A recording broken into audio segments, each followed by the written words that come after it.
On dit souvent d'une voiture que c'est un gouffre financier. Eh bien aujourd'hui, je suis devant un véhicule qui pourrait vous rapporter de l'argent. Vous avez devant vous le Tesla Cybercab, la nouvelle voiture de Tesla, une voiture 100% autonome et surtout, regardez, dépourvue de volant et de pédalier. Mais enfin Robin, comment ça, une voiture sans volant et pédalier, c'est pas une voiture? Eh ben il faut voir un petit peu ce véhicule comme le stade supérieur de l'autopilote de Tesla. On avait déjà l'autopilote dans les modèles S, modèle 3, modèle Y, etc. qui permettaient d'aller d'un point A à un point B, en tout cas aux États-Unis, sans toucher le volant ni les pédales, mais qui nécessitait quand même une supervision de la part du conducteur. L'idée ici, vous l'aurez compris, c'est qu'on n'a plus besoin de cette supervision et donc vous allez pouvoir rentrer dans votre véhicule, vous installer, dire je vais à tel endroit et la voiture vous y emmène, vous n'avez rien à faire. Vous pouvez regarder un film sur cet immense écran de 21 pouces ou alors carrément dormir. D'ailleurs, je le rajoute ici, mais dans certaines Tesla, en plus de pouvoir regarder des films, on a la possibilité de jouer à des jeux Steam. Effectivement, certaines Tesla proposent SteamOS directement installé sur la voiture et donc ça va nous permettre de jouer à notre bibliothèque de jeux Steam,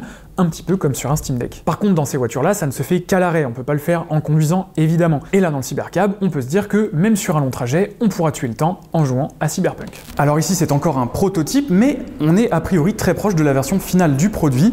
Les tests ont d'ailleurs commencé au Texas, aux États-Unis. La promesse d'Elon Musk, c'est de pouvoir acheter ce véhicule pour moins de 30 000 $ hors taxe. Alors attention, puisque là, ça inclut l'aide de l'État de 7 500 $, donc en réalité, on est plus autour de 37 500 $. Néanmoins, ça en fait quand même la Tesla la moins chère du catalogue. Alors quand on rentre à l'intérieur, le premier détail qu'on peut remarquer en dehors de l'absence de volant, de l'écran immense et de l'absence de pédale, c'est qu'on a seulement 2 places. Et regardez les sièges, hein, c'est pas vraiment des sièges qu'on a l'habitude de voir dans les voitures, on est là plus sur presque un fauteuil en fait, hein, quelque chose de plus confortable. On a même un petit accoudoir central, hop là. Et globalement à l'intérieur, on a vraiment quelque chose d'assez minimaliste, hein, très peu de boutons. On a ici les boutons probablement pour le réglage des vitres et cet écran géant encore une fois de 21 pouces qui servira surtout de divertissement plutôt que d'infodivertissement. Pas de place à l'arrière, donc on a une voiture qui est globalement plus petite que la Tesla Model 3. Par contre, du coup, on gagne un coffre absolument gigantesque. Je vais vous montrer ça. Waouh. C'est immense, on a l'impression un petit peu d'avoir un mini pick-up, un mini Cybertruck, hein. Je sais pas ce que vous en pensez. Vu de côté avec tout ouvert, c'est assez impressionnant, hein, avec ces portes qui s'ouvrent en papillon et ce coffre immense, encore une fois. Donc on peut ouvrir et fermer le coffre avec ce bouton, bien sûr, et regardez un petit truc rigolo. On a un petit bouton ici qui ferme la portière avant. Alors ça, évidemment, ce sera pas sur la version finale, hein, c'est parce qu'ici, on est sur un prototype. Sur la version finale, les portières s'ouvriront grâce à l'application. Et oui, puisque regardez, il n'y a pas de poignée. Allez, on referme le coffre. Regardez-moi cet immense... Waouh. Impressionnant. Alors je vous le disais, à l'intérieur, on est vraiment super bien installé. J'ai vraiment l'impression d'être dans un canapé. Le petit accoudoir là, et là, je me sens bien. Lancer un petit trajet sur l'autoroute direction Marseille. Et hop, petite détente, rien à faire, on regarde un petit film éventuellement. Et voilà, il n'y a plus qu'à attendre que le trajet passe, c'est beau quand même. J'ai vraiment énormément d'espace pour mes jambes, je fais quand même 1,80 m, je suis pas un petit gabarit, et vraiment là je me sens vraiment très très bien. Pour le reste à l'intérieur, on peut voir que la planche de bord, ça ressemble pas mal à ce qu'on peut avoir dans les nouvelles Tesla Model 3, donc rien de vraiment dépaysant ici. Je remarque qu'on n'a pas de poignée pour se tenir au-dessus des portières, mais bon ça change pas des autres Tesla.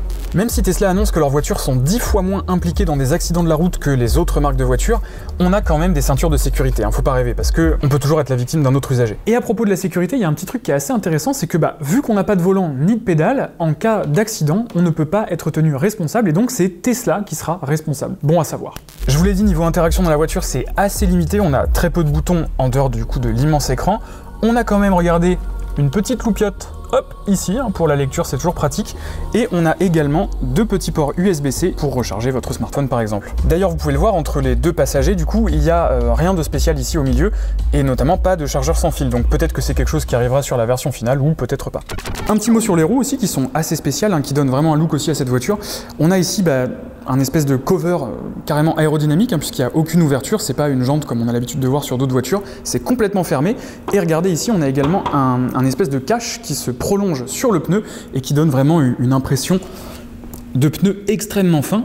C'est assez joli, après à voir si ça restera sur les versions finales du véhicule, parce que là on s'imagine qu'en roulant sur des routes un petit peu cabossées, ça risque de casser assez vite. Alors il y a un petit détail qu'on peut louper si on fait pas attention, mais regardez il n'y a pas de rétroviseur. Bah oui, tout simplement, il n'y en a pas besoin. C'est la voiture qui fait tout. Vous n'avez pas à vous soucier de ce qu'il y a derrière. Et vous l'avez sûrement remarqué tout à l'heure, mais il n'y a pas de vitre arrière non plus. Maintenant, évidemment, si vous avez envie de savoir ce qui se passe derrière la voiture, vous aurez sûrement accès aux caméras depuis l'écran central. Dites-moi dans les commentaires, je suis assez curieux de savoir ce que vous pensez de ce design, parce que moi, personnellement, je suis assez fan, mine de rien. J'avais un petit peu peur au début quand les rumeurs parlaient de quelque chose d'inspiré du Cybertruck. Moi, je trouve que le Cybertruck est quand même un petit peu grossier à mon goût. Mais ici, ça marche plutôt pas mal. Et d'ailleurs, je suis presque frustré de ne pas pouvoir la conduire moi-même avec un volant et des pédales du coup. Alors en voyant tout ça, on peut quand même se demander si ce véhicule-là ne pourrait pas servir de base pour une éventuelle future Model 2, donc une Tesla plus petite, moins chère que la Model 3. Est-ce que cette voiture ne pourrait pas finalement être une base pour cette future potentielle voiture et qu'on ait enfin une Tesla plus abordable, plus petite et plus adaptée à nos rues européennes? Alors j'ai demandé à Tesla et pour l'instant, malheureusement pour ceux qui attendaient une Tesla Model 3 moins chère, il faudra encore attendre un peu. C'est pas celle-là qui répondra à cette demande, mais quand même, on peut avoir un petit espoir.